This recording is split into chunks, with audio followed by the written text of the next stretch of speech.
2002 में धीरूभाई अंबानी की डेथ के बाद अनिल अंबानी और मुकेश अंबानी के बीच रिलायंस एम्पायर की ओनरशिप को लेकर बहसबाजी होने लगी थी। दोनों ही अपने तरीके से रिलायंस को चलाना चाहते थे। धीरे धीरे जब ये बात पब्लिक में भी आने लगी तो इसी लड़ाई को रोकने के लिए फिर उनकी मदर कोकिलाबेन अंबानी को रिलायंस का दोनों के बीच बंटवारा करना पड़ा, जिसमें अनिल अंबानी को मिले टेलीकॉम, एंटरटेनमेंट, पावर और फाइनेंशियल सर्विसेज के बिजनेस, और मुकेश अंबानी को मिला रिलायंस इंडस्ट्रीज और आईपीसीएल। हालांकि अनिल अंबानी को रिलायंस कम्युनिकेशंस बंटवारे में मिला था, लेकिन वो मुकेश अंबानी ही थे जिन्होंने रिलायंस कम्युनिकेशंस को शुरू किया था। उन्होंने ही रिलायंस कम्युनिकेशंस के लॉन्च के समय काफी फोन्स फ्री में बांटे थे और इंडिया में चीपर कॉल रेट्स इंट्रोड्यूस करी थी, और फिर उन्हीं के चक्कर में बाकी कॉम्पिटिटर्स को भी गेम में रहने के लिए अपनी कॉल रेट्स घटानी पड़ी। उस समय अनिल अंबानी रिलायंस कम्युनिकेशंस के बोर्ड ऑफ डायरेक्टर्स में भी नहीं हुआ करते थे।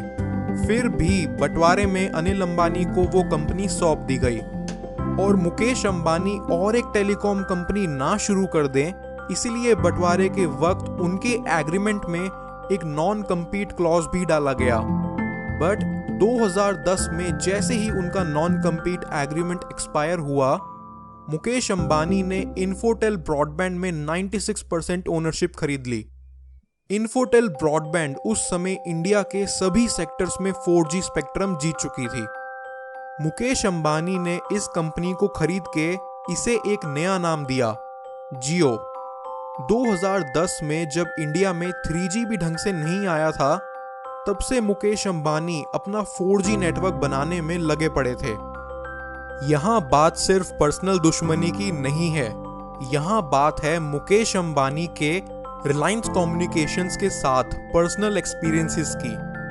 मुकेश अंबानी को एक बात डेफिनेटली पता है कि जो मार्केट में एग्जिस्टिंग नेटवर्क प्रोवाइडर्स हैं ना, वो ज़्यादा खास नहीं है और वो खुद इस काबिल हैं कि उनसे कम्पीट कर पाएं। टेलीकॉम एक बहुत लुक्रेटिव बिजनेस है और मुकेश अंबानी इस बिजनेस के पक्के खिलाड़ी रह चुके थे।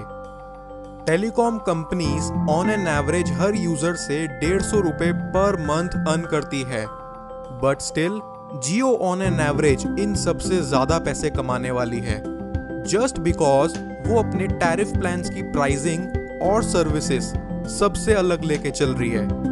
जियो ऑल ओवर इंडिया में unlimited free calls, double data और नाइट अनलिमिटेड करके on an average her customer से 250 रुपए कमाएंगे।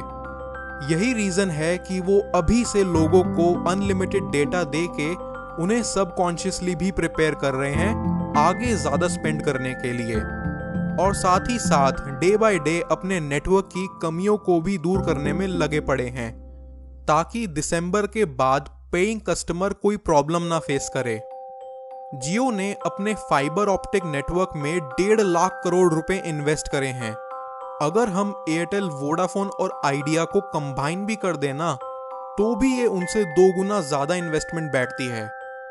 ओवरऑल इंडिया को ऐसी कंपनीज की जरूरत है जो इतने तगड़े मूव्स उठाए और इंडिया में इन्वेस्ट करे, और मुझे पर्सनली नहीं लगता कि मुकेश अंबानी के अलावा इस प्रोजेक्ट को शायद कोई और संभाल भी पाता। It is a win win situation जहां लॉन्ग टर्म में कंज्यूमर्स और कंपनी दोनों को फायदा होगा।